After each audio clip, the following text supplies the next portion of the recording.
Transfer pemain sering memberikan dampak besar bagi klub. Kita semua tahu bagaimana transfer Erling Haaland sangat berpengaruh dalam kesuksesan Manchester City mencatatkan treble winner atau bergabungnya Neymar ke PSG yang mampu merusak harga pasaran pemain top Eropa.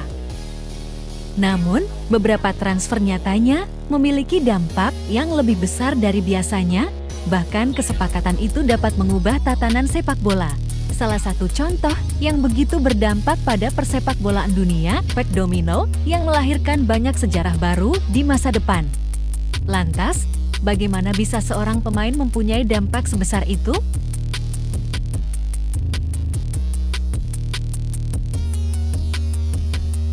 Munculnya Ronaldinho. Pamor Ronaldinho mampu melintasi banyak generasi. Lahir dan besar di negara yang menganggap sepak bola sebuah agama, Ronaldinho tumbuh dengan DNA sepak bola. Ia tak perlu bekerja keras sampai datang ke gym setiap hari untuk membuktikan kalau dirinya jago bermain bola.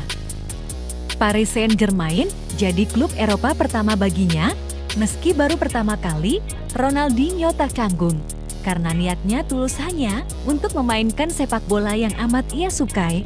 Bergabung pada tahun 2000, Ronaldinho yang masih berusia 21 tahun telah menarik perhatian.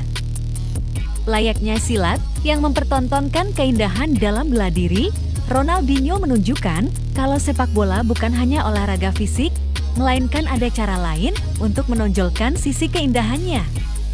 Ia menari-nari seperti tak mempedulikan statistik gol maupun assist. Ronaldinho bermain untuk menghibur penonton dan dirinya sendiri. Puncaknya pada tahun 2002 ketika Ronaldinho dipanggil ke skuad timnas Brazil yang akan berlaga di Piala Dunia tahun 2002. Dengan mengejutkan, Ronaldinho masuk dalam skuad utama asuhan Luis Felipe Scolari. Ia membentuk trio bersama Ronaldo Nazario dan Rivaldo di lini depan. Memainkan 5 laga, Gaucho mencatatkan 2 gol dan 3 assist untuk mengantarkan Seleção meraih gelar juara dunia.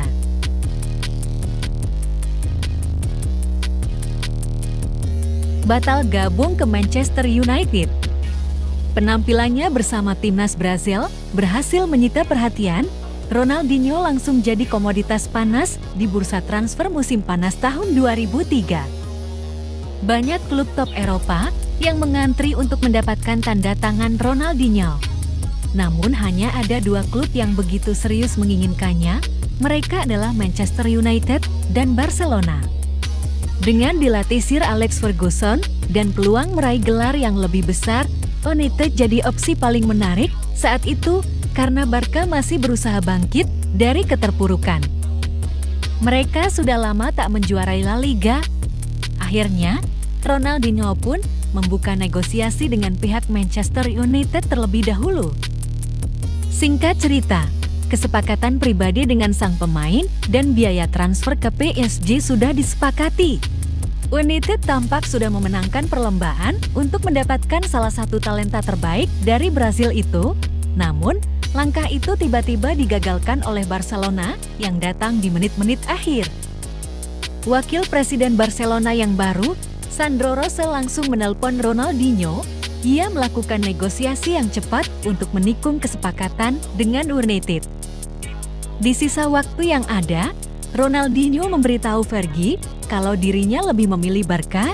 Selain karena bujukan Rosell, Ronaldinho meyakini kalau warga Brazil lebih mencintai Barcelona. Menurutnya, pemain Brazil punya sejarah baik di Barca. Jadi, selaku pemain yang juga berasal dari negeri Samba, ia sangat senang apabila mendapat kesempatan untuk bermain di Barcelona. Nah, perubahan pilihan hati Ronaldinho lah yang menciptakan efek domino. Tak disangka, keputusannya itu berdampak besar pada dinamika sepak bola dunia.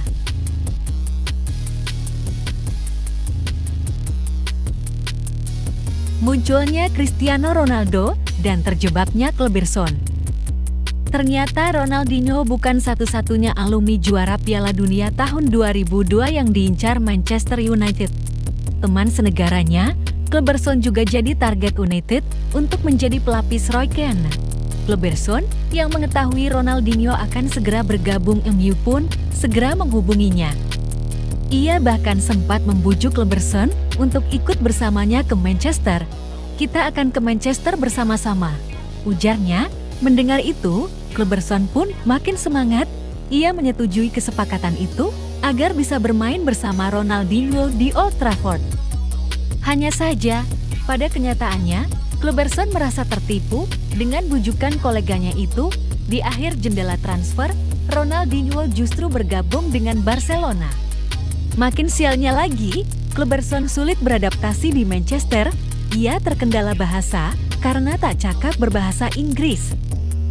Di sisi lain, karena MU gagal mendapatkan Ronaldinho, Sir Alex pun berusaha mencari penggantinya. Pemain yang dipilih adalah bocah berusia 18 tahun dari Lisbon, Cristiano Ronaldo. Bersama United, ia membangun reputasi sebagai salah satu pemain sayap terbaik di Eropa. Jika Ronaldinho jadi bergabung dengan MU, mungkin Ronaldo tak akan pernah jadi legenda Manchester United.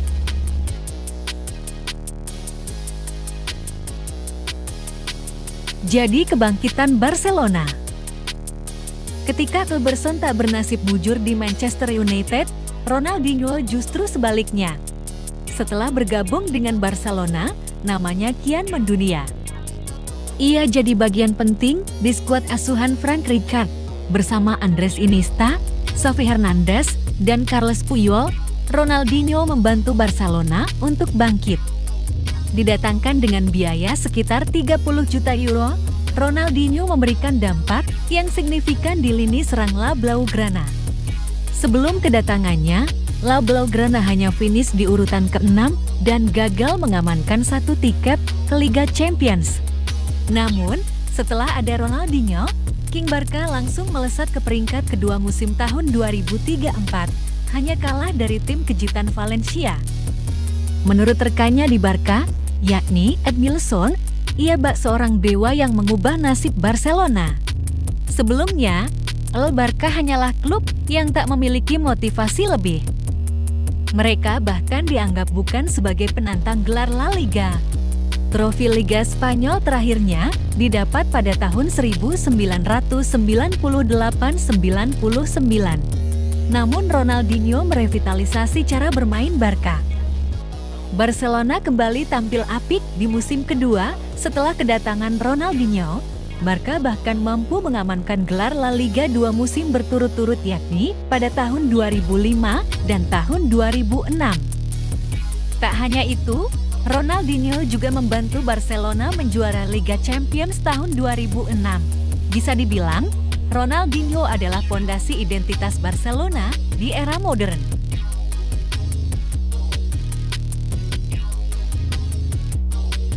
Kemunculan Lionel Messi.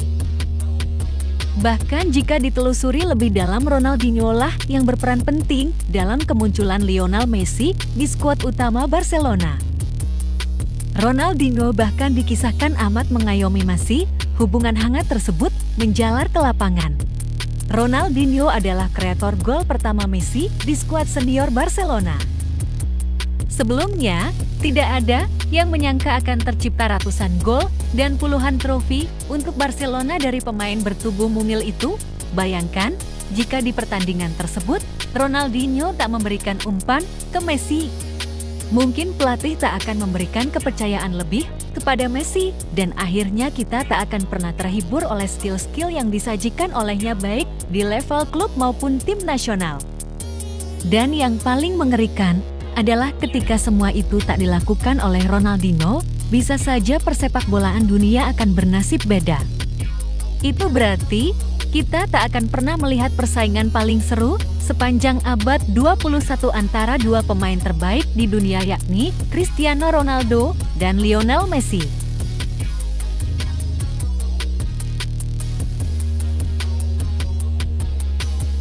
Thanks for watching.